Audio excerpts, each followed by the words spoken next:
사진 앞에서 울지 마요. 나는 그곳에 없어요.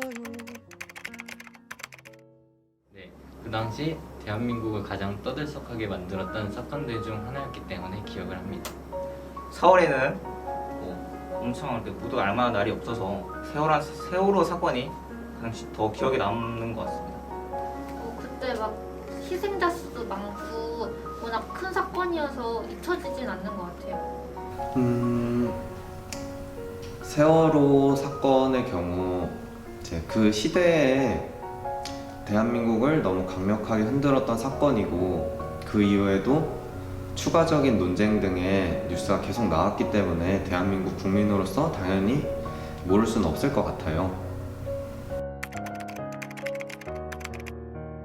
그때 초등학교 3학년이었고 그때는 사실 뭘 모르고 막 수학여행이나 소풍 같은 게 취소돼서 좀 많이 아쉬웠던 것 같아요. 저는 그때 세월호 사건의 친구들과 나이대가 비슷했어요. 그래서 그 당시에는 이제 제 주변 친구들과 같이 좀 비슷한 나이 또래 친구들 그런 일을 당한 거니까 같이 너무 안타까워했던 기억이 납니다. 네, 그때 학교 방과후 시간에 선생님께 전해 들은 것을 기억하고 있습니다. 특히 학교 선생님께서 들은 후 집에 가서 뉴스를 보았는데 사망자와 실종자, 생존자를 나타내는 그런 표가 모든 TV 방송의 상단에 표시된 것이 기억에 특히 더 남습니다. 세월호는 일단 많은 사상자를 낸 점, 그 다음에 선장이 먼저 탈출해가지고 피해자 구조가 더 늦어진 점, 그런 것들이 기억에 남는 것 같아요. 세월호는 진도 앞에서 이 배가 침몰하여 일어난 사건으로 알고 있는데, 그 당시 선장이 잘못된 교신만 하지 않았더라도 피해자가 훨씬 줄은 사건으로 알고 있습니다.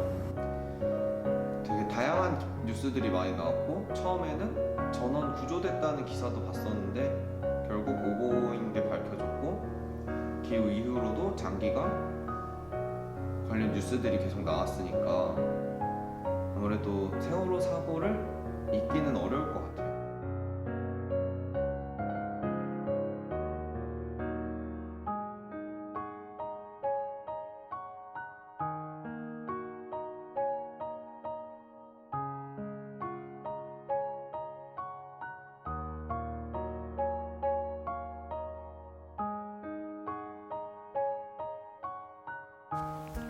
세월호는 2014년 4월 16일 오전 8시 48분경 진도군 맹골수도 인근 해상에서 배가 급격하게 돌기 시작했고, 결국에는 많은 인명사고가 일어난 사건입니다. 세월호는 8시 52분에 최덕화 군의 신고 전화로 경찰서에 처음 사건 접수가 되었습니다.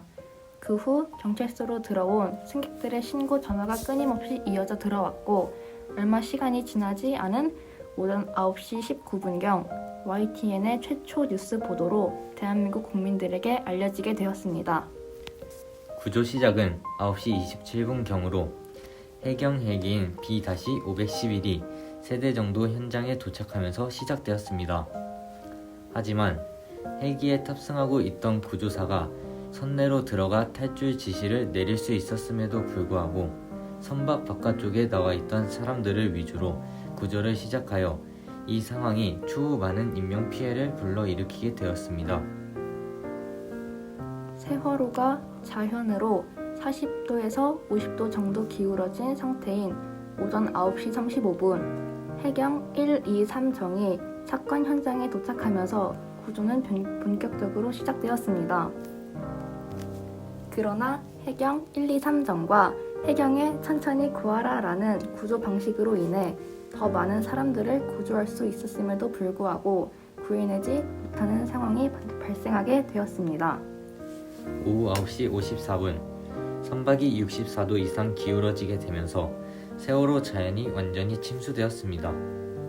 자연이 완전히 침수된 뒤인 10시 박근혜 대통령의 첫 지시가 내려오면서 사실상 마지막 구조 작업이 진행되었고, 10시 21분 세월호 승객 40여 명을 추가적으로 구조하게 되었고, 이를 마지막으로 더 이상의 추가 구조는 없었습니다. 이후 10시 31분 세월호가 완전히 전복되면서 구조 작업은 시신 및 생존자 수색 작업으로 변경이 되어 진행되었고 오전 11시 18분 배에 선수만 남긴 채 완전히 침몰되면서 세월호 사건 당시의 상황이 마무리가 되게 됩니다. 세월호 침몰로 인한 인명피해는 사고의 배경과는 맞지 않게 많은 인명피해가 있었습니다. 정확한 탑승자 명수를 낼 수 없어 공식적으로 추정된 탑승자 명수를 보았을 때 476명이 탑승하였다고 합니다. 이 중 생존자가 172명, 사망자가 299명이고 시신을 찾지 못한 상태의 실종자는 5명으로 발표가 나 있습니다. 세월호의 침몰 원인은 알 수 없지만 문제점은 정말 많았습니다.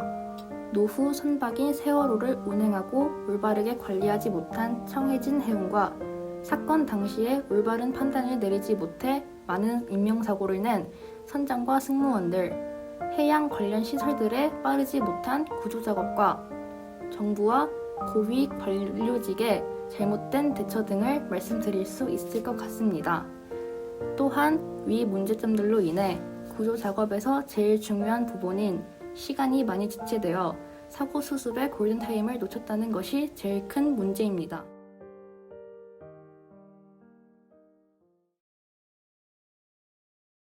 제발 날 위해 울지 마요.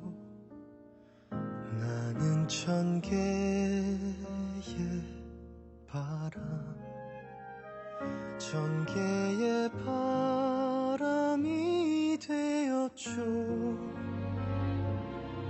저 넓은 하늘 위를 자유롭게 날고 있죠.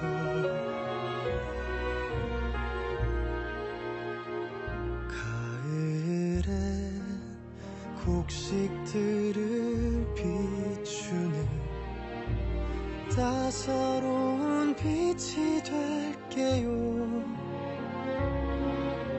겨울엔 다이아몬드처럼 반짝이는 눈이 될게요. 아침엔 좀 달새가 되어 잠든 당신을 깨워줄게요. 밤에는 어둠 속에 별 되어 4월 16일에 정말 대한민국을 뒤흔든 세월호 사건이 발생을 하고 제가 그때 아마 초등학교 한 2학년? 정말 어린 나이였단 말이에요. 그럼에도 불구하고 저는 아직도 기억이 생생하게 나거든요. 근데 요즘에 돌이켜서 생각을 해보면은 딱히 세월호라는 말이 막 저한테 깊이 다가오지 않는 느낌?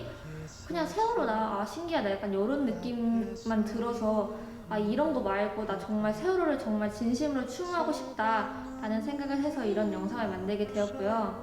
이 영상을 통해서 제가 전하고 싶은 이야기는 같은 학생이잖아요.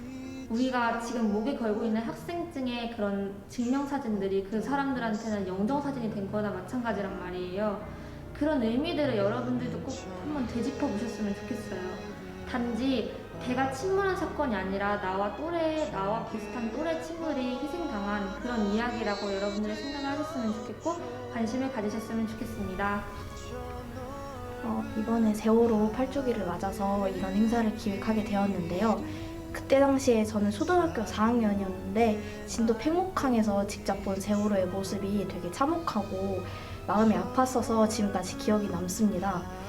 근데 시간이 지나면서 많은 학생들과 사람들은 이 사건을 잊고 이거에 대해서 많이 생각을 하지 않아서 이번에 8주기를 맞아서 학생들이 이 사건을 다시 한번 기억해보고 그리고 이런 사건이 다시 반복되지 않도록 이렇게 사람들에게 다시 한번 생각할 수 있는 그런 기회를 만들고자 이 행사를 기획하게 됐습니다.